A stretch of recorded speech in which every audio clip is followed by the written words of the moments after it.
अस्सलाम वालेकुम। कैसे हैं आप सब? उम्मीद है आप सब ठीक होंगे। अच्छा जी, ये जो एसपीएससी की बहुत सारी टेस्ट कंडक्ट हो रही है या आगे कुछ कुछ दिनों में कंडक्ट होंगी, या कोई भी और किसी भी इदारे की, एफपीएससी की हो या फिर आईबीए की हो या किसी भी इदारे की किसी भी जॉब के लिए हो, तो उनमें कभी कभी क्वेश्चंस डिटेल में आ जाते हैं ना। तो मैंने उन चीज़ों को नज़र में रखते हुए कुछ जो वार ऑफ इंडिपेंडेंस पे डिटेल में कुछ मैं अब आगे बातें करूँगा।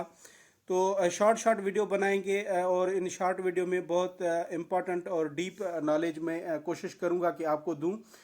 तो बगैर किसी देर करते हुए अब मैं शुरू करूँगा और आपसे गुजारिश करूँगा, अगर आप मेरे यूट्यूब चैनल पे नए हैं तो काइंडली इसको सब्सक्राइब कर दीजिए।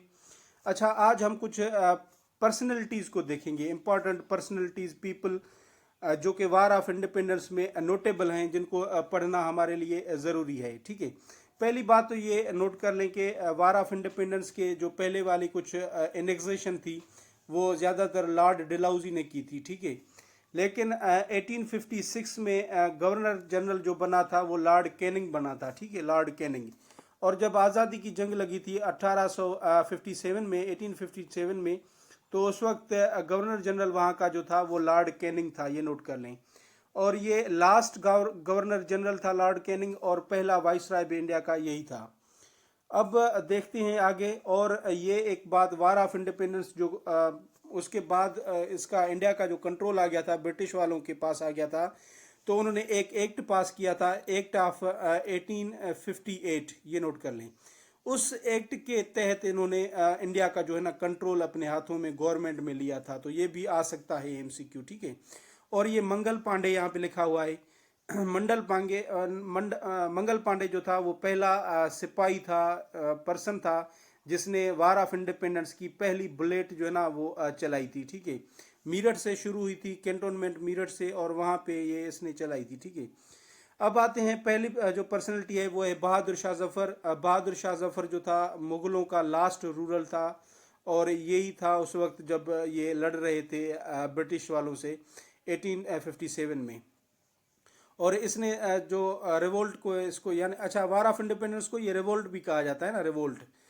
तो रिवोल्ट को जो लीड किया था वो दिल्ली से किया था इसने। किसने किया था? बहादुर शाह जफर ने दिल्ली से किया था। और ये नोट कर ले, बख्त, बख्त वाज द हीरो। ये इनका हीरो था, हीरो था, यानी कि वाह, एक तो है वार ऑफ इंडिपेंडेंस में उनका जो कमांडर इन चीफ कौन था, और वार ऑफ इंडिपेंडेंस के बाद भी मुगलों का एक जो ना वो कमांडर इन चीफ रखा गया था, जो कि मिर्ज़ा मीर था। ठीक है, तो वार ऑफ इंडिपेंडेंस के वक्त जो हीरो उसका वो था, कमांडर था मुगल आर्मी का, वो था बख्त, और इसे कहा जाता है हीरो ऑफ 1857 वार। अच्छा, उसके बाद बहादुर शाह जफर को यहाँ से जलावतन करते हैं, इसकी वाइफ के साथ, इसकी जोजा भी इसके साथ होती है।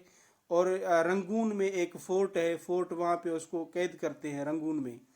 तो ये रंगून है, बर्मा में है रंगून। ठीक है, रंगून कहाँ पे है? बर्मा में है। और आगे चलते हैं। उसके बाद ये है कि बहादुर शाह जफर कब उसकी वफात हो जाती है? 7 नवंबर 1862 में वो उसको वहीं पे बर्मा में उसकी वफात हो जाती है। और ये है कि ब्रिटिश वालों ने पहली दफ़ा कब अरेस्ट किया था इसको, बहादुर शाह जफर को? तो 28 सितंबर 1857 को इसको अरेस्ट किया था। और ये रेड फोर्ट में था, पहले रेड फोर्ट पे ये अटैक करते हैं ब्रिटिश वाले। फिर ये वहाँ से निकलता है, शायद किसी के मकबरे में जाके वहाँ भी पनाह लेता है, हुमायूं का या किसी मुगल एम्पायर का मकबरा था उसमें।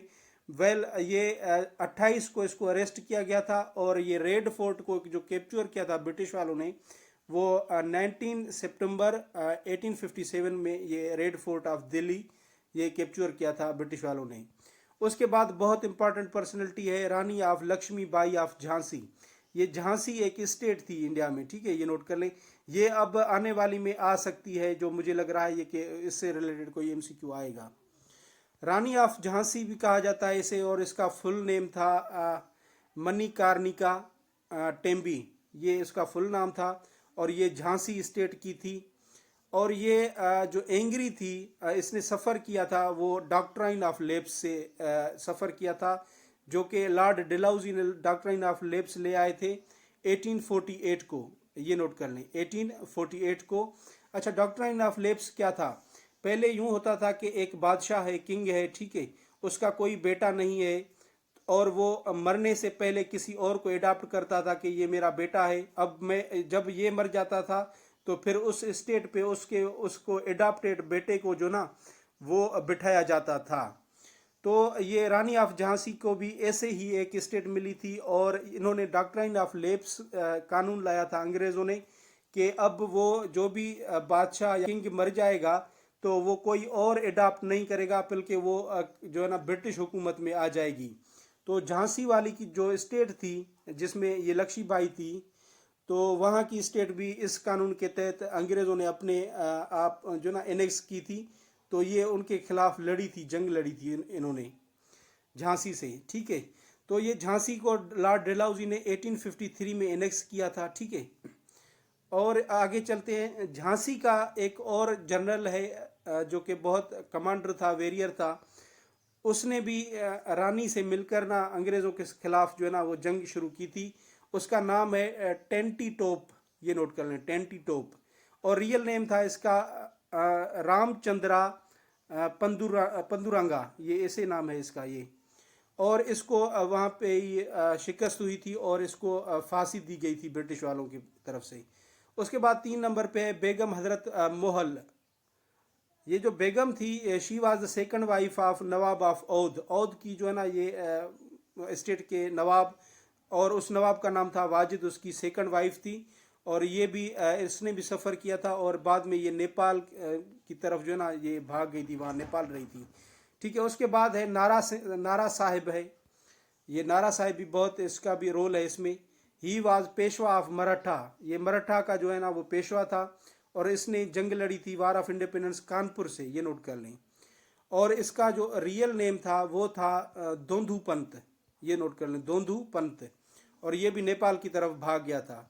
तो ये थी इम्पॉर्टेंट। और मैं आपसे ना ऐसी ऐसी इम्पॉर्टेंट चीज़ें जो डीप में है वो शेयर करता रहूँगा ताकि आपकी जो आने वाली टेस्ट है बहुत अच्छी हो। तो thank you so much for watching this video. Allah हाफिज़, खुश रहें, शादो आबाद रहें।